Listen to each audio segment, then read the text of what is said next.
पंचूर गांव में योगी आदित्यनाथ की भतीजी की शादी, पहुंच रहे दिग्गज। यूपी सीएम ने दिया बड़ा संदेश। उत्तर प्रदेश के मुख्यमंत्री योगी आदित्यनाथ अपने 2 दिवसीय दौरे पर उत्तराखंड के पौड़ी गढ़वाल पहुंचे हुए हैं। इस दौरान योगी आदित्यनाथ पारिवारिक कार्यक्रमों में तो प्रतिभा करेंगे, साथ ही साथ उससे पहले क्षेत्र में कई दूसरे कार्यक्रम में भी योगी पहुंच रहे हैं। आज वह पौड़ी में ही किसान मेले का उद्घाटन करने के लिए पहुंचे, जहां पर उन्होंने उत्तराखंड में हो रहे पलायन और युवाओं में बढ़ रही नशे की प्रवृत्ति पर कई बातें कही। उत्तर प्रदेश के मुख्यमंत्री योगी आदित्यनाथ ने इससे पहले साल 2022 में अपने गाँव में आए थे। हालांकि साल 2020 में जब उनके पिता का देहांत हुआ तो कोरोना महामारी के चलते वह अंतिम संस्कार में नहीं पहुँच पाए थे। 1990 के बाद एक बार भी अपने घर न जाने वाले योगी आदित्यनाथ बीते 2 सालों में लगभग 5 बार अपने परिवार या यह कहे कि माता को देखने और मांगलिक कार्यक्रमों में शामिल होने आते हैं। इस बार भी सीएम योगी अपनी भतीजी की शादी में शामिल होने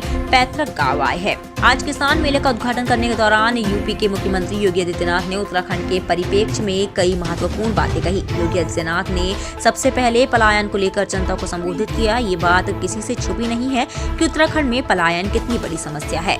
सीएम योगी ने कहा कि उत्तराखंड के लोग रोजगार के लिए आज अपनी जमीन को छोड़ रहे हैं, जबकि उत्तराखंड में ही यहाँ के लोग अपनी जमीन पर इतना कुछ कर सकते हैं कि उन्हें दूसरे राज्यों में जाने की जरूरत ही नहीं पड़ेगी। सीएम योगी ने कहा कि पहाड़ के लोगों को अपनी जमीन को नहीं छोड़ना चाहिए, उन्हें अपनी जड़ों से जरूर जुड़े रहना चाहिए। क्या सब्जी उत्पादन के साथ या पॉली हाउस की उस परंपरा के साथ जिसमें विश्वविद्यालय, कृषि विज्ञान केंद्र ये सभी कार्य कर रहे हैं, क्या उधर हम आगे बढ़ सकते हैं?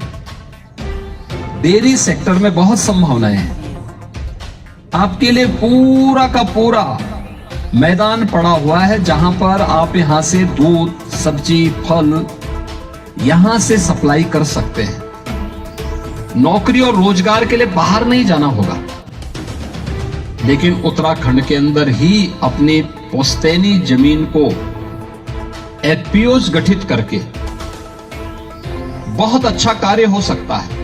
स्थानीय स्तर पर अपनी जड़ों को मजबूत करते हुए ही हम आत्मनिर्भर हो सकते हैं, और आत्मनिर्भर जो होगा वही विकास भी करेगा, वही विकसित भी होगा।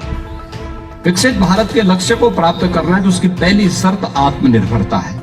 आत्मनिर्भरता के उस लक्ष्य को प्राप्त करने की दिशा में हमें बेहतर प्रयास करना होगा।